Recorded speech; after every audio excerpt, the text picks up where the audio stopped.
Hi friends, నేను మహేష్ సంగా, clinical psychologist.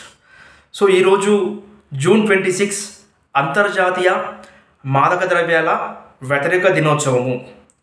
So ఈరోజు మనం చూస్తున్నాము, నేటి యువత కావచ్చు, లేదంటే స్కూల్కి వెళ్ళే పిల్లలు కావచ్చు, లేదంటే పెద్దవారు కూడా కావచ్చు.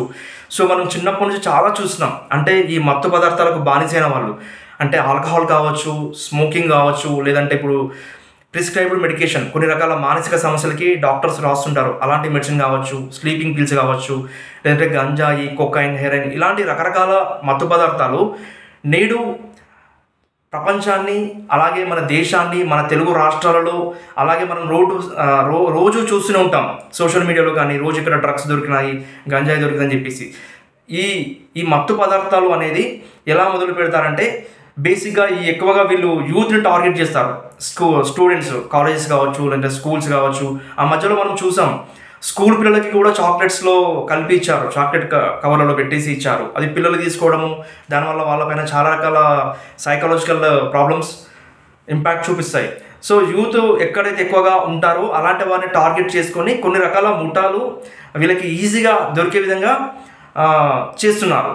సో ఇది బేసిక్గా ఎలా స్టార్ట్ చేస్తారంటే, ఒక్కోసారి తన క్లాస్మేట్స్ ప్రోత్సాహం, అంటే తన తోటి స్నేహితులు కావచ్చు, లేదంటే వాళ్ళ క్లాస్మేట్స్ కావచ్చు, పియర్స్ ప్రెషర్ వల్ల కూడా తీసుకోవచ్చు.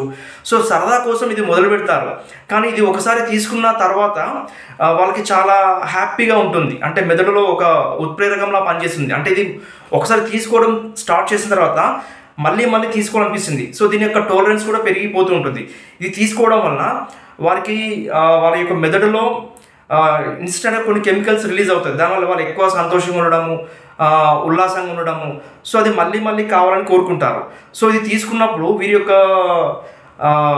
ప్రవర్తనలో కూడా చాలా చేంజెస్ కనిపిస్తుంటాయి. సో ఇలాంటి పిల్లలు గ్రాడ్యువల్గా ఏమవుతుంది, వారు ఒక స్టూడెంట్స్ని తీసుకున్నట్లయితే వాళ్ళు కాలేజ్కి వెళ్ళకపోవడము, అలాగే వారి యొక్క ఎడ్యుకేషన్ నెగ్లెక్ట్ చేయడము, తర్వాత వీళ్ళు ఎక్కువగా లేట్ నైట్స్ ఇంటికి రావడము, అంటే ఎక్కువగా వీళ్ళు నైట్ టైం ఎక్కువ స్పెండ్ చేస్తుంటారు, నిద్ర సరిగా పోకపోవడము, అలాగే ఫుడ్ తక్కువ తీసుకోవడము.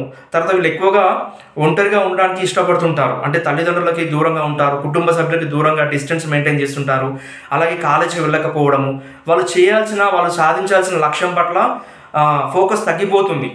అలాగే ఒక్కోసారి ఈ క్రేవింగ్ ఎక్కువ అయినప్పుడు వీరికి ఏమవుతుంది అంటే, వారికి మనీ లేనప్పుడు దొంగతనాలు చేయడము, అలాగే తాగిన మత్తులో ఎలాంటి అఘాయిత్యానికైనా పాల్పడవచ్చు. అంటే ఇప్పుడు ఒక్కసారి మనం చూస్తున్నాం, చాలా రకాల యాంటీ సోషల్, అంటే ఎక్కువ ఇప్పుడు ఫైటింగ్స్ కావచ్చు, లేదా మర్డర్ చేయడం కావచ్చు. ఒక్కొక్కసారి ఆ మత్తులో కుటుంబ సభ్యుల పైన కూడా చాలా అగ్రెసివ్గా బిహేవ్ చేస్తారు. అంటే కుటుంబ సభ్యులను కూడా హార్మ్ చేసే విధంగా ఉంటుంది. ఇలాంటి వాళ్ళకి మల్టిపుల్ సెక్సువల్ రిలేషన్షిప్స్, అంటే ఆ మత్తులో ఏం చేస్తారో తెలియదు. ఇంకా వీళ్ళు ఈ డ్రగ్స్ తీసుకోవడం, అంటే కొన్ని ఇంజెక్షన్స్ ద్వారా కూడా తీసుకునేది ఉంటుంది. ఇలాంటివి ఒకటే ఇంజెక్షన్ని మల్టిపుల్ పర్సన్స్ యూజ్ చేయడం వలన వాళ్ళు HIV, హెపటైటిస్ లాంటి జబ్బులు కూడా వచ్చే అవకాశం ఉంటుంది. ఇంకా శారీరకంగా చూసినట్లయితే వీళ్ళు ఇమ్యూనిటీ పవర్ తగ్గిపోతుంది, అంటే రోగ నిరోధక శక్తి కూడా తగ్గిపోతుంది. అలానే హార్ట్ అటాక్ రావచ్చు, ఇంకా మల్టిపుల్ ఆర్గన్స్ కూడా డ్యామేజ్ అవుతుంది. అలాగే వీరి యొక్క బ్రెయిన్ ఫంక్షన్ కూడా దెబ్బతింటుంది. స్కిజోఫ్రీనియా కావచ్చు, బైపోలర్ కావచ్చు, లేదా డిప్రెషన్ కావచ్చు, రకరకాల మానసిక సమస్యలు వస్తూ ఉంటాయి.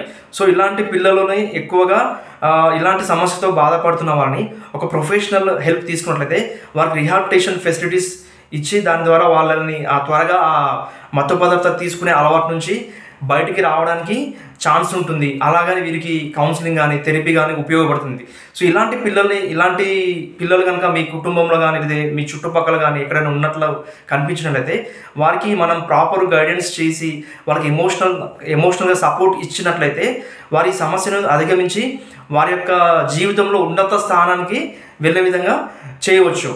సో గుర్తుంచుకోండి, మీకు ఎవరైనా ఇలాంటి వాళ్ళు కనిపించినట్లయితే వారికి అలా వదిలేయకుండా వాళ్ళకి కొంచెం పాజిటివ్గా కౌన్సిలింగ్ చేసి, ఒక qualified specialist, clinical psychologist or psychiatrist, ఎవరైనా కొన్ని స్వచ్ఛంద సంస్థలు కూడా చాలా ఉన్నాయి మనకి. సో వీరిని సంప్రదించినట్లయితే వీరికి ప్రాపర్ గైడెన్స్ కూడా దొరుకుతుంది. వారు ఈ సమస్యను అధిగమించి వారి జీవితంలో అనుకున్న లక్ష్యాన్ని సాధించే విధంగా చేయొచ్చు. Thank you.